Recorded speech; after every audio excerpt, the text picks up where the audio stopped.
பசீலின் அரசியல் சிந்தனையால் பிளவடைந்த ராஜபக்ச குடும்பம் நாட்டின் சுபீட்சத்தை இலக்காக கொண்டு செயற்படுவதற்கு பதிலாக பசீலின் சிந்தனையை செயற்படுத்தியமையினால் கோட்டாபய ராஜபக்ச தனது குடும்பத்துடன் பகைமையை வளர்த்து கொண்டதாக நாடாளுமன்ற உறுப்பினர் உதய கம்மன்பில விசனம் தெரிவித்தார். ஜனாதிபதி தேர்தலில் மொட்டு கட்சியின் வேட்பாளர் நாமல் ராஜபக்சவுக்கு 3% அதிகமான வாக்குகளை பெறுவது சவாலான விடயம் எனவும் கூறினார். மேலும் முன்னாள் ஜனாதிபதி மஹிந்த ராஜபக்சவுக்கு சமூகத்தில் பெரும் மரியாதை இருப்பதாகவும் அதனால் அந்த மரியாதையை காப்பாற்றும் வகையில் அவர் அரசியல் மேடைக்கு வரக்கூடாது எனவும் கம்மன்பில தெரிவித்தார். மேலும் இந்த நாட்டின் அரசியலிலிருந்து பெருமிதத்துடன் மஹிந்த வெளியேற வேண்டும் என்பதே எனது வேண்டுகோள் எனவும் தெரிவித்துள்ளார். நாட்டில் 3 பகுதிகளுக்கு விடுக்கப்பட்டுள்ள வெள்ள அபாய எச்சரிக்கை. இலங்கையில் பெய்து வரும் கடுமழை காரணமாக சில பிரதேசங்களுக்கு வெள்ள அபாய எச்சரிக்கை விடுக்கப்பட்டுள்ளது. இன்று காலை நீர்ப்பாசன திணைக்களம் குறித்த எச்சரிக்கையை வெளியிட்டுள்ளது. அதன்படி குடா கங்கையின் நீர்மட்டம் அதிகரித்து வருவதால் அடுத்த 48 மணித்தியாலங்களில் களுத்துறை மாவட்டத்தின் புலத்சிங்கள பாலிநுவர மற்றும் மதுராவளி பிரதேச செயலக பிரிவுகளுக்கு வெள்ள அபாயம் ஏற்படும் என குறிப்பிடப்பட்டுள்ளது. குறித்த வெள்ள அபாய எச்சரிக்கை திங்கட்கிழமை காலை 9 மணி வரை நடைமுறையில் இருக்கும் எனவும் எதிர்பார்க்கப்படுகிறது. அத்துடன் குடாகங்கை மற்றும் மகரகங்கை வெள்ள சமவெளி ஊடாக செல்லும் வீதிகள் வெள்ளத்தில் மூழ்கும் வாய்ப்புகள் அதிகம் எனவும் திணைக்களத்தில் குறிப்பிடப்பட்டுள்ளது. 5ஆம் ஆண்டு புலமை பரிசில் உயர்தர பரீட்சைகள் தொடர்பான தகவல். 2024ஆம் ஆண்டுக்கான புலமை பரிசில் பரீட்சை எதிர்வரும் செப்டம்பர் மாதம் 15ஆம் தேதி நடைபெற உள்ளதாக அறிவிக்கப்பட்டுள்ளது. இதுவரை 3,23,876 பரீட்சார்த்திகள் இணையவழி முறையின் ஊடாக விண்ணப்பித்துள்ளதாக பரீட்சைகள் ஆணையாளர் நாயகம் அமிதா ஜெயசுந்தர தெரிவித்தார். மேலும் இந்த ஆண்டு உயர்தர பரீட்சை நவம்பர் மாதம் 25ஆம் தேதி ஆரம்பமாகும் எனவும் குறிப்பிட்டார். வாகன இறக்குமதிக்காக காத்திருப்போருக்கு ஏற்பட்டுள்ள நெருக்கடி. தனியார் வாகனங்களை இறக்குமதி செய்தால் வாகன இறக்குமதி வரியையும் அதிகரிக்க வேண்டியிருக்கும் என அரச வட்டாரங்கள் தெரிவிக்கின்றன. வாழ்க்கை செலவை கருத்தில் கொண்டு வாகன இறக்குமதிக்கான வரிகளை வருடாந்தம் திருத்துவதற்கு சர்வதேச நாணய நிதியத்துடன் அரசாங்கம் முனை கைதிகளை தெரிவித்துள்ளதாக நிதியமைச்சர் தெரிவித்தது. இதற்கமைய கார்கள் இறக்குமதி செய்யப்பட்டால் வரிகள் அதிகரிக்கும் என தெரிவிக்கப்பட்டுள்ளது. மேலும் பொருளாதார வளர்ச்சி மற்றும் பணவீக்க விகிதத்தின் காரணிகளுக்கு ஏற்ப இந்த வரி திருத்தப்படும் எனவும் அறிவிக்கப்பட்டுள்ளது. எனினும் அத்தியாவசிய வாகனங்களை மாத்திரம் முதலில் இறக்குமதி செய்வதில் அரசாங்கம் கவனம் செலுத்தியுள்ளது. கண்டி மக்களை அச்சத்திற்கு ஆளாக்கியுள்ள சிறுத்தை. கண்டி பதியபெலல்ல நுகையாய பிரதேசத்தில் கடந்த சில நாட்களாக மாலை நேரங்கள் சிறுத்தை ஒன்று நடமாடுவதாக பிரதேசவாசிகள் தெரிவித்தனர்.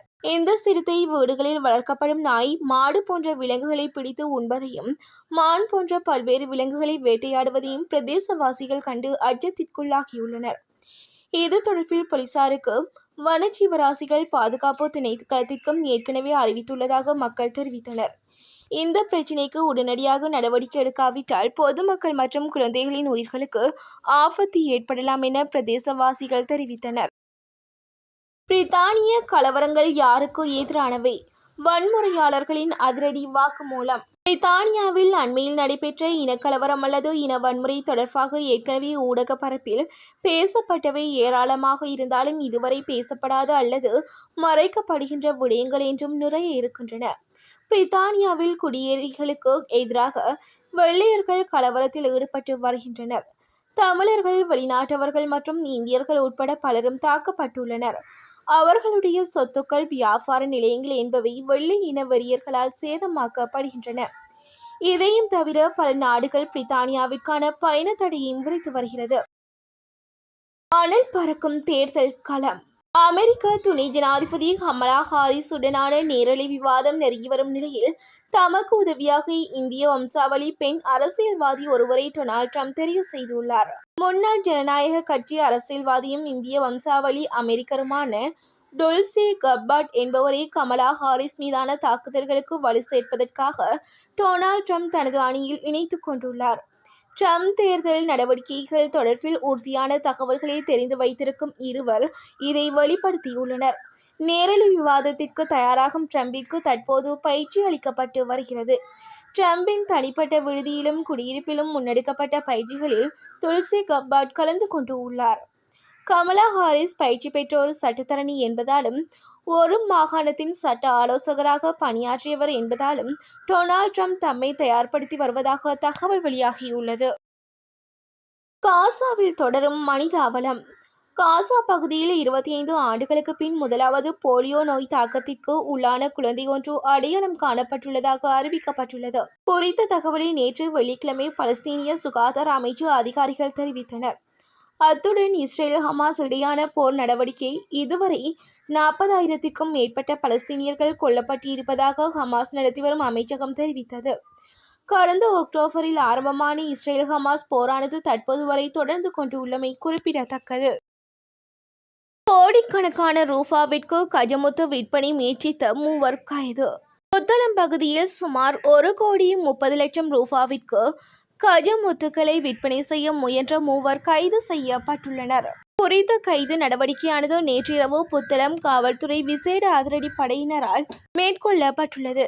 கஜமுத்துக்களை விற்பனை செய்ய உள்ளதாக பாலாவி விமானப்படை புலனாய்வு பிரிவினருக்கு கிடைக்கப்பெற்ற இரகசிய தகவலுக்கமைய புத்தளம் காவல்துறை விசேட அதிரடிப்படையினருடன் இணைந்து குறித்த சுற்றிவளைப்பு மேற்கொள்ளப்பட்டுள்ளது. குறித்த சுற்றிவளைப்பு புத்தளம் கொழும்பு முகத்திடலுக்கு முன்பாக இடம்பெற்ற இதன்போது 1,30,00,000 ரூபாவிற்கு விற்பனை செய்ய முற்பட்ட 3 கஜமுத்துக்கள் கைப்பற்றப்பட்டுள்ளன. இதன் அடிப்படையில் புத்தளம் மற்றும் மாவனல்ல பகுதிகளைச் சேர்ந்த மூவர் இதன்போது கைது செய்யப்பட்டுள்ளனர். மேலும் கைது செய்யப்பட்ட சந்தேக நபர்களையும் மற்றும் கைப்பற்றப்பட்ட கஜமுத்துக்களையும் மேலதிக நடவடிக்கைகளுக்காக புத்தளம் காவல் நிலையத்தில் ஒப்படைத்துள்ளதாக புத்தளம் காவல்துறை விசேட அதிரடிப்படையினர் தெரிவித்துள்ளனர்.